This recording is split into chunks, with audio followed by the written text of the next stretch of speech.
Halo guys, welcome back to our podcast di The Campers. Gimana nih kabarnya minggu ini? Kali ini kita masih punya narasumber yang kece kita, yaitu Kobob ya. Hai. Ya. Jadi guys, kita masih pilih Kobob, tapi kita dengan tema lagi yang berbeda, yang lebih seru lagi. Kali ini tentang, kita mau bahasin apa ya nih ya Kobob? Tentang bagaimana kita bisa memutus rantai kemiskinan. Wadaw. Kobob mau nanya nih, Kobob lahir dengan background sultan kah atau gimana nih? Biar teman-teman tahu dulu. Iya. Keluarga gue bisa dibilang menengah ngos-ngosan kali ya. Jadi kayak mungkin susah banget enggak, cuma kayak dibilang menengah pun cukup banget enggak juga sih. Jadi kayak sorry ya, kayak nyokap gue nggak bisa menyelesaikan pendidikan SD-nya karena dia terlalu banyak saudara bersaudara. Nyokap gue tuh 7 bersaudara, jadi kayak ya kakek nenek gue nggak bisa nyekolahin dia sampai bagus juga. Terus bokap gue lulusan SMP. Nah, dengan latar belakang pendidikan seperti itu, otomatis mereka juga dalam hal penghasilan, pekerjaan juga bukan sesuatu yang bisa quote unquote berkarir gitu. Ya, jadi itu sih bokap nyokap gue sih. Jadi gue akan bilang kalau gue lahir di keluarga yang sebenarnya menengah ngos-ngosan. Oke. Kan gini ya, kita pas lahir kita nggak bisa milih ya mau jadi kayak Rafathar atau gimana. Sure. Kita lahir di orang tua siapa, bagaimana keadaan kita, mungkin Tuhan sudah tahu yang terbaik dengan porsi kekuatan kita masing-masing juga gitu. Nah, Kobob berapa bersaudara sih gitu? Terus pernah kepikiran nggak, tadi kan aku dengar backgroundnya Kobob gitu kan, dari ngeliat papa mama berapa saudara, mama berapa bersaudara, banyak gitu. Pernah nggak kepikiran, aku nggak mau pas-pasan lagi, aku pengen bangkit nih ekonominya gitu, aku mau lebih baik perekonomiannya daripada orang tuaku, aku mau jadi anak yang lebih sukses lagi daripada orang tuaku. Pasti itu juga ke doa dari orang tua kita ya, supaya anak kita lebih sukses daripada orang tuanya. Gimana tuh Kobob? Iya. Thanks Jen. Kalau gimana ya ngebahas ini tuh mulai dari mana ya? Sebenarnya gue seperti anak-anak pada umumnya. Ya anak-anak kan nggak pusing dia makan cukup gizi, yang penting kan dia happy aja lah, main lari aja sepuasnya dia. Nah cuma nyokap gue tuh emang dan bokap itu selalu nanemin sih kayak jadi orang tuh mesti jujur. Kayak kalau ketahuan tanda tangan palsu di kan zaman gue zaman dulu banget, nilai ujian itu kan setelah dibagikan dari guru kan kita mesti tanda tangan orang tua terus kita pulangin. Iya betul. Nah kalau yang jelek tuh nggak pernah gue balikin ke orang tua gue. Gue tiru tanda tangannya kayak gitu. Nah berapa kali ketahuan. Waktu awal sebelum gue sampai ke tahap gue niru tanda tangan, gue tuh selalu melihat nilai gue yang jelek itu gue kembalikan. Kayaknya tulisan gurunya tuh gue coret-coret dikit, gue tambah-tambahin dikit.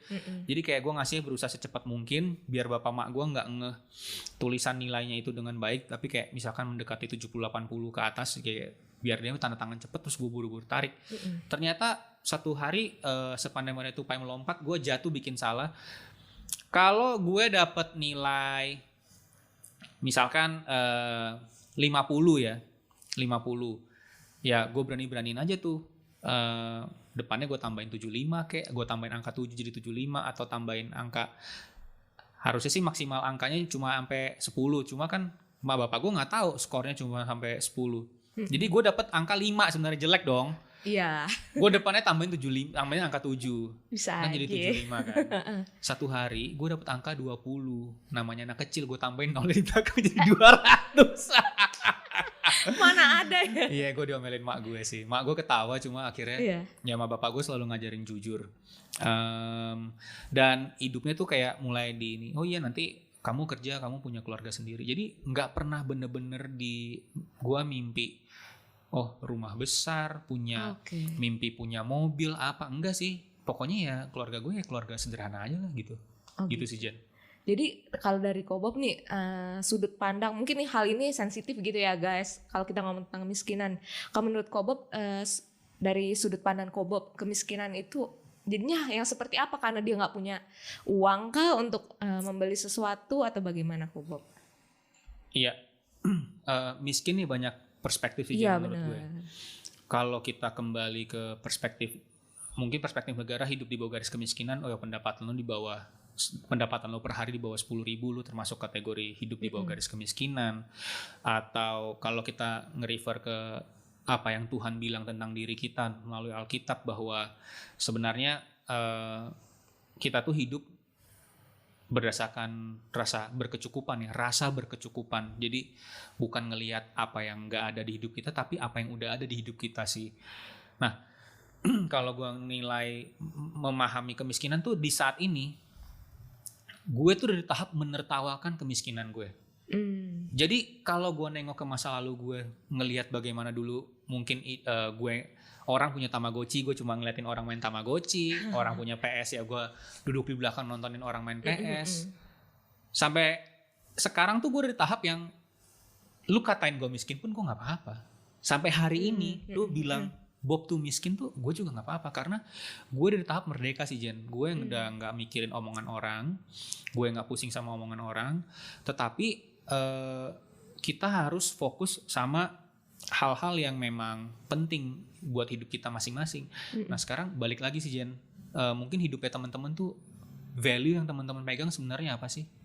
Jadi miskin atau kaya ya kembali ke kehidupan teman-teman. Tapi Jen, kalau lu mau tanya gimana cara gue hari ini gue bisa punya pekerjaan yang baik, Nah iya. gue bisa ya kita nyicil rumah, terus udah nyicil mobil dan udah lunas. Itu kerinduan anak milenial ya, bisa punya rumah sendiri, mobil sendiri. Gitu. Kayaknya nggak usah milenial deh. Engkong juga kalau masih ada kesempatan buat lebih baik, kenapa enggak kan? Iya benar. Nah, gue mencapai titik ini sih sebenarnya ini sih Jen. Gue mencapai titik ini adalah gue sih megang beberapa hal ya. Contohnya, gue dan istri itu bersepakat. Gue dan istri itu datang dari latar belakang ekonomi mirip. Kita sama-sama menengah ngos-ngosan. Nah, tapi kita suami istri sepakat bahwa bahkan sebelum jadi suami istri, dari pacaran kita tuh udah sepakat bahwa kita hidup, kita pegang prinsip-prinsip 3 ini aja deh. Apa tuh? Jujur, rajin, dan pintar. Jujur, rajin, pintar. Lu punya jujur, lu punya rajin, tapi lu gak punya pintar, kerjaan lu susah melesat. Iya. Apapun yang lu pegang itu susah melesat. Lu punya rajin, lu punya pintar, tapi lu gak punya jujur, tukang korupsi, tukang tipu-tipu, tukang colong, tukang manipulasi rekening orang, jebol rekening orang, atau pinjol palsu, pinjol ilegal. Ya. Terus lu punya jujur, lu punya pinter, tapi lu nggak rajin, lu nggak inisiatif, nggak passionate ya. Rajin tuh kan passionate nih, gue tekunin nih sampai gue jago banget gitu. Lu nggak punya rajin, lu cuma punya jujur dan pintar, lu juga susah berkembang karena ya cepat ngerasa cukup, cepat puas sama diri sendiri, dan 3 hal ini harus berdampingan terus-terusan nih. Karena jujur itu bicara integritas, jujur tuh bicara tulus. Sedangkan rajin tuh bicara inisiatif, bicara passionate, bergairah, bicara disiplin ya. Rajin tuh juga bicara disiplin loh. Rajin kalau nggak disiplin, gue udah ngeliat beberapa teman-teman gue gagal karena nggak disiplin. Bukan karena dia nggak jago, dia jago, dia keren, tapi dia nggak disiplin, itu juga gagal Jen. Dan terakhir, gue rasa sih untuk keluar dari rantai kemiskinan atau keluar dari keadaan kita yang kurang layak menjadi lebih layak, itu pasti butuh pinter, butuh cerdik.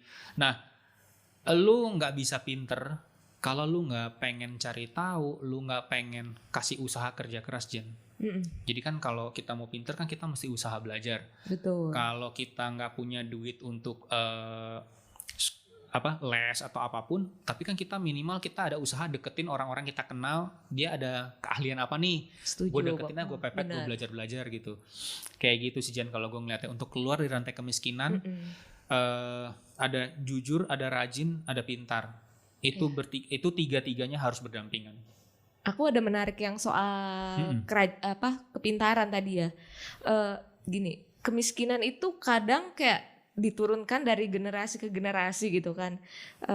Karena tidak mampu, orang tuanya mungkin tidak mampu membiayai sekolah untuk anak-anak mereka. Tapi Ko Bob setuju nggak sih sebenarnya salah satu aja ya, memutus rantai itu juga pendidikan gitu kan, dimana si anak itu bisa dapat ilmu dan nanti bisa menjadi lebih baik lagi gitu kan dari orang tuanya, menjadi bekal gitu. Sedangkan mereka nggak punya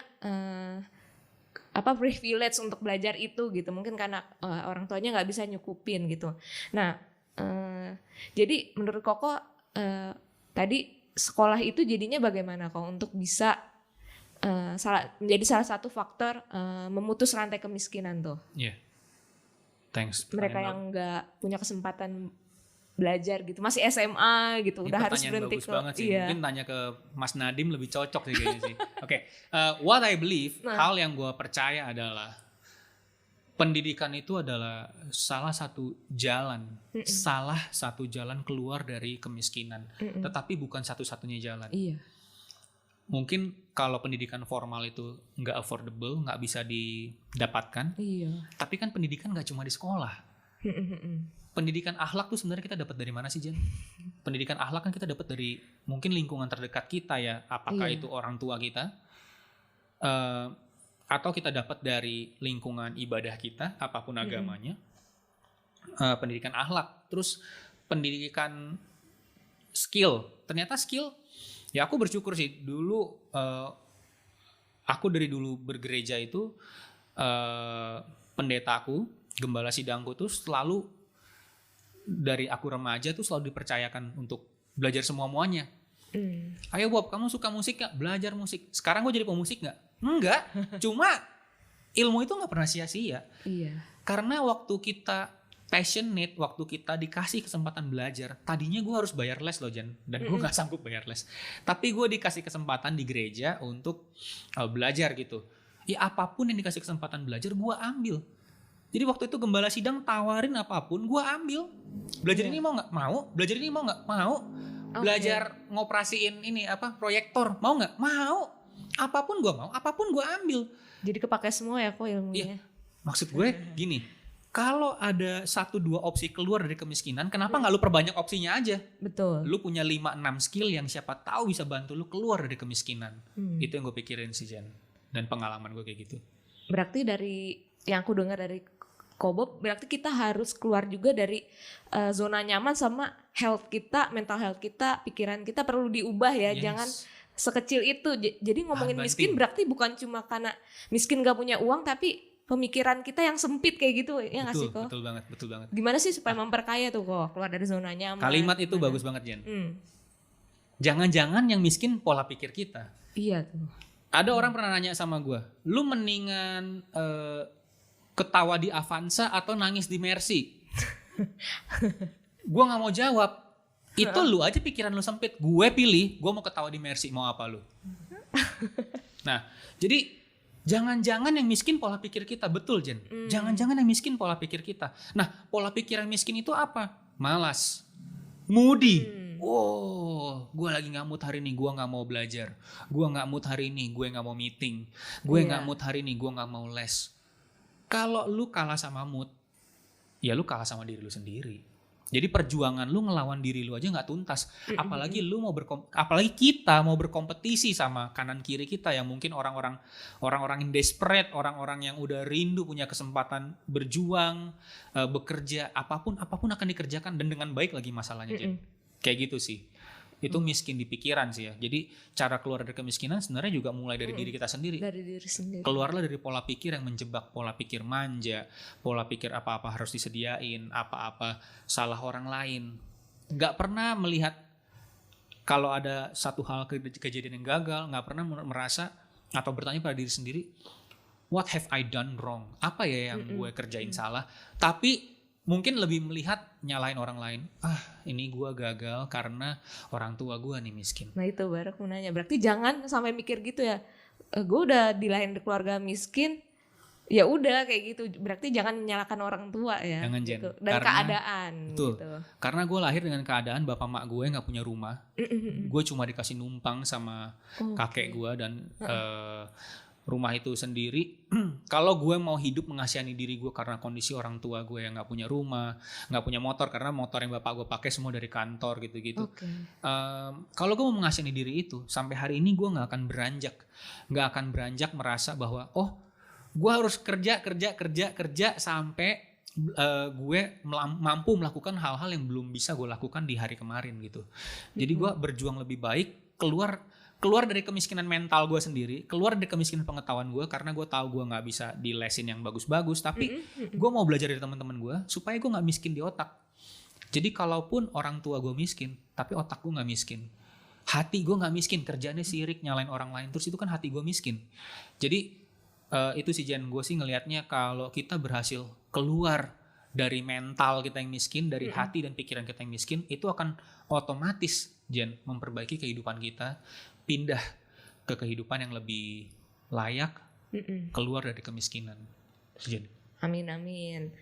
Tapi juga kok kalau dari kacamata pemerintah, kayaknya pemerintah juga sudah melakukan suatu effort ya buat nolong rakyat-rakyatnya kita gitu, kayak ada program keluarga harapan, bantuan siswa miskin gitu ya, sama bantuan langsung sementara masyarakat gitu. Nah, bagaimana menurut Koko peluang itu gitu untuk bisa membantu gitu? Itu peluang besar banget sih. Beasiswa juga ada nggak sih kok ya? Iya. Dari pemerintah. KIP ya, Kartu Indonesia Pintar yang buat ngebiayain anak-anak kuliah itu ya. Pertama gini Jen, negara kita nih negara yang juga lagi berkembang, lagi berjuang gitu ya. Setuju. Jadi mungkin nggak semuanya bisa di-serve atau dilayani dengan baik. Tetapi kalau mental kita nggak miskin, kita nggak perlu melihat kita dapat atau enggak dulu. Tapi program-program tadi, program keluarga harapan itu sangat membantu. Tapi balik lagi Jen, program itu membantu, tetapi gue udah ngeliat beberapa keluarga yang terima program keluarga harapan. Dananya bukan dipakai untuk pendidikan anak-anaknya, tetapi untuk orang tuanya mungkin beli kalung emas baru ataupun lain-lainnya. Disalahgunakan berarti. Penyalahgunaan, salah pos anggaran sih Jen. Jadi menurut gue program pemerintah udah sangat baik, udah on the track, udah kelihatan banget. Terus kalau kita mau lihat juga Jen di APBN, berapa sih alokasi di pendidikan itu 10 tahun lalu atau 25 tahun lalu dibandingkan hari ini tuh udah jauh berkembang. Jadi gue sih ngeliat ini sebagai suatu hal yang sangat positif, dan gue percaya lebih banyak orang bisa keluar dari kemiskinan. Iya, setuju. Oke, berhubung waktunya juga sudah ada tanda-tanda nih, sudah. Pokoknya teman-teman, dari hasil pembicaraan ini bagus banget sih nih. Dari Kobob apa yang aku dapat gitu, kita semua bisa keluar dari rantai kemiskinan, setuju ya. Walaupun kita lahir di keluarga yang bukan sultan, bukan kaya, tapi itu kita bisa. Tapi yang terpenting gitu, yang dari aku dapat dari Kobob, ayo perkaya pikiran dulu, hati kita. Mulai dari kaya integritas, makin jarang ya kok susah orang yang dapat dipercaya, jujur, orang yang rajin mau belajar. Kita tuh bisa berkembang teman-teman. Tadi Koko bilang kalau kita memang gak dapat privilege untuk dapat di sekolah yang formal kayak gitu, kita bisa belajar dari YouTube, dari orang gitu. Mungkin Kobob tadi juga bilang banyak belajar dari orang gitu kan, orang yang udah sukses gitu. Jadi banyak jalan menuju Roma, setuju ya kok berarti ya. Banget dong. Banyak jalan bisa keluar dari kemiskinan. Berarti teman-teman juga jangan takut gitu. Tuhan beserta kita, akan nolong kita gitu. Tuhan gak akan membiarkan kita terus dalam, Tuhan juga kali gak mau ya kok ya kita hidup dalam kemiskinan terus, kesusahan terus. Betul banget. Jadi semangat. Nah, teman-teman terima kasih udah dengerin podcast The Campers kita hari ini bersama Kobob. Jangan bosen-bosen ya. Saksikan lagi minggu depan di podcast terbaru kita dengan topik-topik lain yang berbeda, yang gak kalah serunya dari podcast hari ini.